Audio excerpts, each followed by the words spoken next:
Eh bien, bonjour à toutes.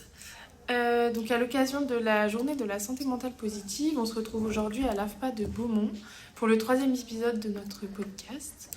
Le sujet de cette table ronde est qu'est-ce que vous faites pour prendre soin de votre santé mentale? Donc, je vais vous laisser la parole, si vous voulez bien. Dans un premier temps. De la randonnée. Ok. Ah oui, j'aime beaucoup le sport, mais en ce moment, j'ai arrêté.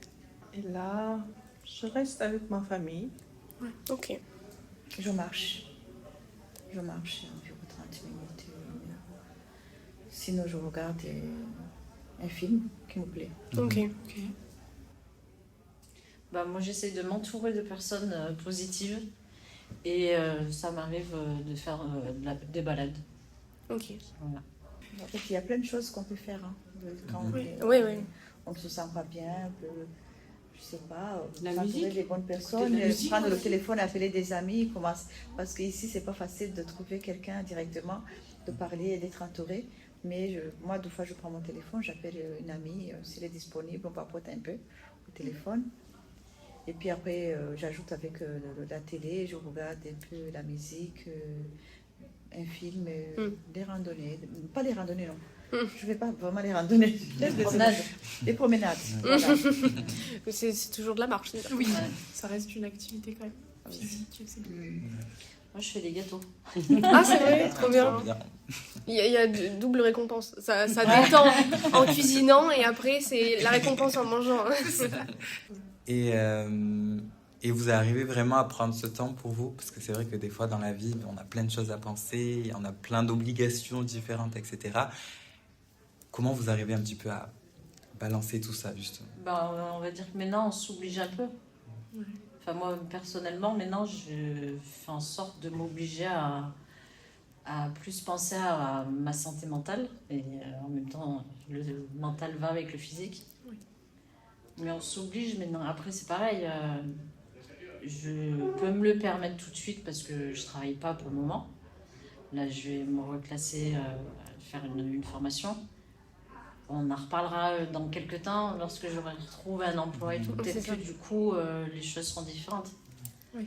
Mais mon but, c'est vraiment maintenant de plus être la tête dans le guidon et Prendre soin de vous. voilà, exactement.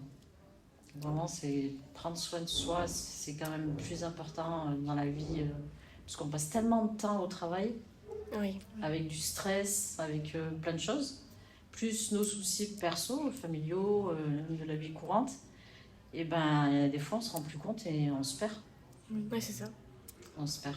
Vous êtes accompagné par l'AFPA Ouais, là, en ce moment. avec ces femmes en action, c'est ça? Ouais, elle en action. Ah, elle en action. Et c'est vous. Ok, d'accord. On est toutes les quatre, ouais. Ok, trop bien. Mais oui, des fois. Et en plus, c'est ça, on a le travail. On est pris dedans, on a des problèmes. On rentre chez soi, on a encore des soucis parce que c'est des choses qui arrivent. Et du coup, on prend pas de temps pour soi. Alors que, en soi, la vie est courte. On n'en a qu'une. Et donc, c'est pour ça qu'il faut quand même essayer de se préserver, de prendre soin de soi. Et c'est pour ça que l'amour de soi est quand même assez important pour se ressourcer et tout ça. Puis aussi, je pense qu'on essaie des fois de mettre une limite entre il faut que je sois productif, il faut que je fasse ci, il faut que je fasse ça, etc. Et après, il faut que je prenne soin de ma santé mentale, alors que, en fait, ça peut totalement aller ensemble. Et même à l'inverse, prendre soin de sa santé mentale, ça peut renforcer le fait qu'on soit justement bien au travail, qu'on arrive à bien faire les choses, etc. Donc je pense qu'il faut réussir à se dire, prendre soin de ma santé mentale, ça va être positif pour tout le reste, quoi, aussi. Ouais, c'est vrai. Même ça améliore la productivité, les performances, ne serait-ce que de ce côté-là. Après, la société nous force quand même pas mal à être productif, à avoir une vie sociale. Et c'est beaucoup d'injonctions qui sont difficiles à tenir, je trouve, quand même. Surtout quand on est introverti, ce genre de choses, ça devient compliqué. Mais c'est vrai que plus la santé mentale et physique est bonne, et plus on tend à arriver à satisfaire ces injonctions-là, quoi. Mais bon, après, il faut quand même pas s'oublier, c'est important. Mais... Comment on peut sortir de tout ça? Parce que, par exemple, si je reste toujours avec la famille, moi aussi, je suis fatiguée. Je dois avoir un petit peu de temps pour moi, mais je ne sais pas qu'est-ce que je peux faire. Après, il n'y a pas de solution miracle en soi, mais je pense que ça serait plutôt déjà savoir ce qu'on aime. Ça, parce que c'est pas tout le monde qui se connaît et qui sait vraiment ce qu'il aime en soi. Et aussi savoir dire non, savoir se prioriser et savoir dire bah là je vais prendre du temps pour moi. Et voilà, enfin, je pense que c'est quand même faire des choses qu'on aime en sachant poser ses limites auprès des gens de notre famille potentiellement aussi. Hein. Après, il y a quand même ces trucs il y a des enfants, il faut s'en occuper et tout ça. Mais s'il y a la possibilité parfois, savoir dire je vais faire ça pour moi, parce que j'en ai besoin et j'en ai envie. Prendre Mais un c'est, temps. voilà. Après, c'est aussi renforcer sa confiance en soi, son estime de soi et savoir s'affirmer, c'est pas évident. Mais je pense que ça passe par là, entre autres, quoi. Et savoir déléguer Oui. Oui. Responsabiliser les enfants. Oui. Leur imposer Des tâches. des tâches pour éviter que pendant ce temps-là, toi, tu peux profiter pour toi. Oui, chez eux, je crois qu'ils n'aiment pas responsabiliser les enfants. Ils disent que ce sont des enfants. Voilà, ma copine, là, que je te dis, de votre pays. Oui, Parce parce que que moi, c'est j'ai la pas culture. fait chaque le fois, je m'engueulais confiance, avec elle parce qu'elle voulait. je- Elle faisait Oui. tout. Elle faisait tout. Et ses enfants étaient un peu plus de 15 ans, Oui. 13 ans. Un combien. peu grand. Quoi. Mais ils peuvent débarrasser la table, ils peuvent nettoyer leurs assiettes. Et la maman, vraiment, elle faisait tout. C'est une charge mentale énorme. Quand est-ce que Oui. tu prends le temps pour toi? Juste une minute. Elle me dit, c'est quand elle nettoie ses cheveux, quand elle est dans la douche, juste des petits moments comme ça. Mais vraiment, je dis, tu vas être folle là. Parce que vous venez d'où, si c'est pas indiscret? Tchétchénie. D'accord. Et les enfants étaient là, au téléphone, Mm. ils faisaient tout ce qu'ils voulaient. Et maman, elle a galéré. Bah, Hein? Elle faisait Oui, tout. c'est le problème que, oui, moi, je suis perfectionniste. Et Oui. quand ils ont fait quelque chose pas bien, moi, comme dit ma fille, elle a dit que je suis très énervée, n'importe quel moment.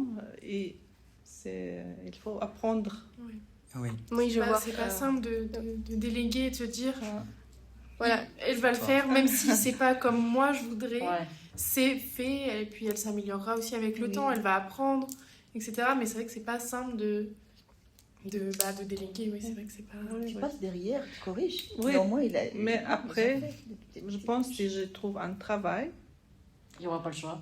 Et oui, c'est ça. c'est ça. Moi, comme ça, je peux dire, voilà, je suis fatiguée aussi, ou faites que... À ta place. oui. Vous ne pourrez pas tout faire. Oui. Mais là, Bah, comme alors, j'étais à la maison, j'ai fait des petits trucs, comme des formations, tout ça. Ça a habitué. Ça, peut-être, j'ai habitué à faire tout ça à leur place. Oui, je vois. Elle a 5 enfants en plus. Oh, waouh. Ah oui. Il y a des petits? Oui. Ah oui. Ok. Le Bien. petit, elle a 4 ans. Oh, waouh. Oui, Ok. ça fait- Mm. Plus grande, il est 25. Ok. Voilà. Bon. Son mot. Oui, je vois. Oui. Oui, mais c'est une charge mentale énorme. Hein. C'est vrai que Oui, surtout. des fois, je suis très fatiguée. Mais après, Je ne dois serait-ce trouver- qu'être chez soi, le truc entre guillemets femme au foyer, souvent ils aiment bien dire elle fait rien et tout. Pas du tout. Pas du tout. C'est reposant. Pas du tout. On sait C'est que- un travail à part entière qui n'est juste pas rémunéré. Exactement. Mais c'est s'occuper des enfants, c'est pas agréable. C'est fatigant. C'est ça, en fait. Ça s'arrête jamais en fait. C'est qu'il y a pas. fatigant, Voilà, c'est ça. alors que des fois, ça peut être entre guillemets le point positif du travail, c'est qu'il y a une coupure. Ouais. On va au travail. Bon, après, le travail, c'est pas non plus reposant. Mais on va au C'est travail différent. et au moins, c'est une dynamique différente. Avoir son propre. Enfin, déjà, avoir l'impression qu'on sert à quelque chose Aussi, hors maison. Et ouais, ça fait une coupure. ouais, c'est fait ça. une Hein. coupure, ça te permet d'avoir l'impression d'exister aussi, quoi. Et puis avoir un lien social avec les gens Et oui, Oui. bah, parce que hors maison. Ouais. Parce qu'au bout d'un moment, t'as envie de les torturer. c'est vachement isolant en fait hein, d'être chez Ouais. soi et de s'occuper tout le temps de ses enfants, de la maison. C'est hyper isolant, on s'en rend pas compte. Hein. Mais c'est une charge mentale énorme aussi. Comme le télétravail, moi je trouve ça bien pour certains quand t'as le tempérament pour, quand t'habites loin, que voilà, t'es un peu isolé et tout. Certes, c'est bien, mais dans un autre sens, je trouve qu'au bout d'un moment, t'es toujours dans le même système. on tourne en Quoi. rond, quoi. C'est pas forcément bon. Oui. Tu deviens antisocial. Bah, c'est Ouais, c'est vrai. Et Bah, mais la vie sociale, ça fait partie de la santé mentale aussi en soi. Et puis je pense que beaucoup de gens l'ont réalisé pendant le confinement aussi. Exactement. Que être tout le temps chez soi, etc., voir personne et être isolé, bah, c'est pas facile, quoi. Donc, mais ce qui est bien, c'est que je pense qu'aussi le confinement et le Covid, etc., ça a aussi pointé du doigt l'importance de la santé mentale. Donc, il y a eu ce côté positif où aujourd'hui, je pense qu'on est plus sensibilisé à ce sujet-là. Ouais, voilà, dans le malheur, il y a quand même eu ce truc positif. Ouais, c'est comme ça qu'il faut voir les choses. Voilà. Après, ça a été un drame, cette pandémie, mais même, en plus, beaucoup de personnes ont eu des problèmes avec leur santé mentale suite de ça. Mais le point positif, c'est que ça a quand même mis vachement en lumière à quel point c'est important. Et ça commence un petit peu à se démocratiser, super. Et aussi, c'est là toute l'importance de notre mission aussi. Mais donc voilà. Mais c'est vrai que ça nous a permis de se rendre compte que la vie, c'est pas que le travail. Oui, Ah oui. aussi. Ouais, les gens ont été forcés de ne rien faire pendant 3 mois. Et ils se sont rendus compte qu'il y avait autre chose dans la vie que de travailler. Ouais. Il y en a qui se sont rendus compte qu'ils avaient des enfants. Aussi, oui. C'est vrai. Hein. Comment ça fonctionnait, les enfants. Et à quel point c'est pas facile. C'est ça. Puis aussi, il y en a qui ont réussi à se découvrir, à voir qu'il y avait des nouvelles passions, réussir à, je sais pas, à tricoter, à faire... Enfin, il y a plein de choses qu'on a découvertes, on quoi. a vu des vidéos sur ça. Sur les réseaux, et nouveaux passionnés de cuisine, de couture, de tricot, de jardinage, de rangement. Jardinage, j'aime bien le jardinage, mais j'ai pas de jardin. Mais j'aime bien. T'as jamais essayé de t'inscrire à jardin partagé? Non. Tu fais, c'est vrai que c'est pas tout le monde qui connaît. Dans les quartiers, en fait, souvent il y a des assos. Et en fait, il faudrait que tu demandes à la mairie s'ils n'ont pas une association où tu peux faire du jardin avec d'autres personnes de ta ville, quoi. Ah, d'accord. C'est gratuit et il y a un jour par semaine, tu y vas et tu participes avec les autres, tu cultives. C'est sympa pour les gens qui n'ont pas de jardin. Oui. Je savais pas, je connaissais pas. Vers les Vergnes aussi, Kouanira, ce côté vers les Vergnes. Il y a aussi des jardins partagés. Moi, je sais que juste en face de chez Il y en a un moi, peu partout. ouais, il y en a un et tu t'inscris, je pense en début d'année, et où tu peux même les appeler, ça se trouve, tu peux quand même y aller, même si tu vois, l'inscription n'a pas été faite en début d'année. Et ça te permet qu'une fois par semaine ou 2 fois, tu y vas et tu jardines avec eux. En même temps, tu fais des rencontres. C'est vachement bien. D'accord, je comprends. Ouais, merci. Avec plaisir, madame. Ouais, non, c'est super. Oui. Et voilà, le confinement nous a permis d'avoir une pause dans nos vies, qui n'était pas géniale pour tout le monde, mais au moins beaucoup de gens se sont découverts, je pense. Et je pense qu'il faut aussi un peu se forcer parce que voilà, on a les enfants, on a plein de choses, etc. Mais il faut essayer de se dire, même si là, j'ai peut-être pas trop envie de faire ça parce que j'ai des obligations, se forcer à le faire. Se dire, là, par exemple, il y a le jardin partagé. Ok, peut-être j'ai plein de choses à faire, mais tiens, je vais me forcer à aller m'inscrire, je vais me forcer à aller faire la chose, etc. Juste une fois. Et après, on est lancé, quoi. Parce qu'on va se rendre compte de tout ce qui nous apporte, de ce que ça nous apporte. Et donc, je pense que c'est hyper important d'essayer de se dire, allez, j'y vais, je vais tenter ça, je vais essayer de faire ça, je vais essayer de changer quelque chose. Une seule fois. Et après, ça va y aller, quoi. Ouais, parce que c'est lancé. C'est dur de couper la routine, quoi. C'est ça. C'est vrai. On prend de mauvaises habitudes. Si vous aurez quelque chose, un conseil ou quelque chose à dire à votre vous plus jeune à propos de la santé mentale, qu'est-ce que ce serait? Te fais pas voir. Écoute-toi. Oui. Ouais. Et aller vers les autres. Aller vers les autres, parler, communiquer. Parce que des fois, les jeunes, vous aimez vous enfermer dans des trucs. Même nous, les adultes, on le fait. Mais après, les jeunes, en disant, entre guillemets, je suis jeune, je peux faire ça, je peux faire ça. Donc, il y a ce truc. Donc, des fois, il y a de l'écoute qui ne passe pas. Si l'adulte te donne des conseils, ça passe pas. Parce que tu te sens capable de tout faire. Oui, c'est ça. Donc, c'est pourquoi je dis aller vers les autres, parler, communiquer comme ça.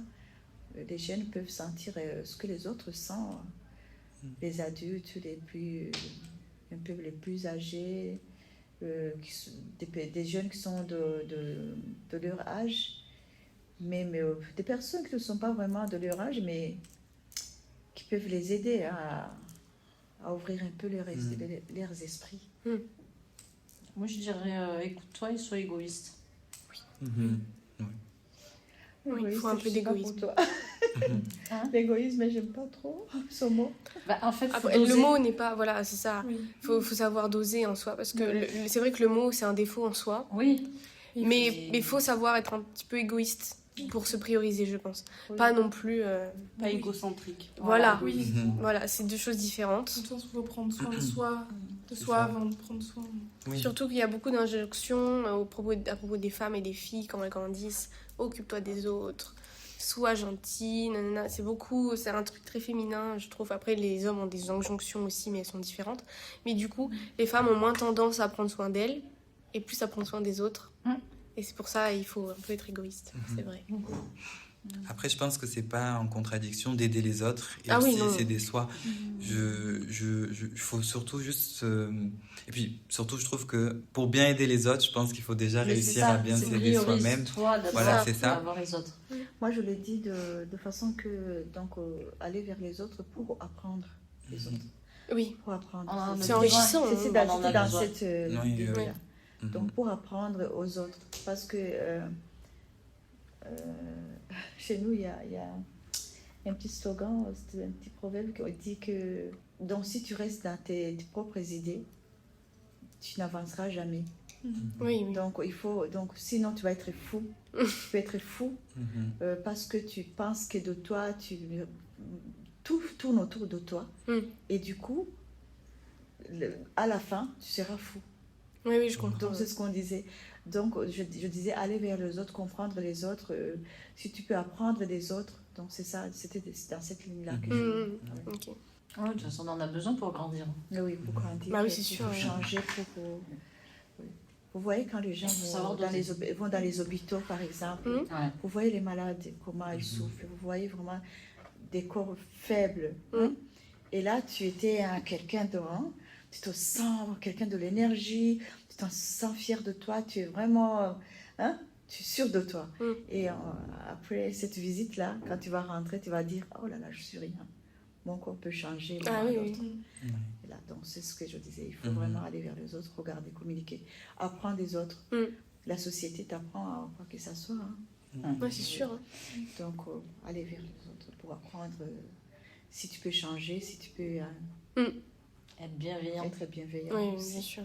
Et est-ce que vous arrivez quand même à en parler justement de santé mentale, que ce soit avec vos entourages ou même à vos enfants, etc. Est-ce que c'est un sujet que vous arrivez à mettre sur la table ou ça reste des fois peut-être un peu tabou quand même? Moi, je le dis souvent à mon fils. Bah, ma fille aussi, mais c'est surtout... Je leur fais comprendre que la santé, on l'a et on peut ne plus l'avoir du jour au lendemain. Et que des fois, on ne se rend pas compte, en fait. On ne voit pas les choses arriver. Donc, souvent, je fais des rappels. Pense à ton sommeil, pense à ton hygiène de vie, pense à faire du sport, défoule-toi. Après, c'est un tout. Hein. Exactement. Exactement. L'alimentation, plein de choses, quoi. Oui, on parle tous les jours, ça, on peut dire. Tous les jours. Ouais, tous les jours, ouais. Oui.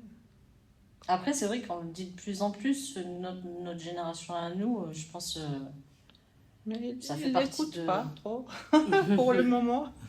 Ils n'écoutent pas. Ils n'écoutent pas trop parce qu'il faut bien dormir. Mon fils, par exemple, il dort toute la nuit, il reste sur les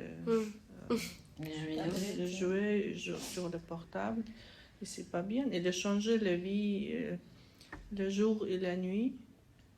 Et quand je dis c'est pas bien, après tu peux être malade. Il n'écoute pas pour le moment, je sais pas.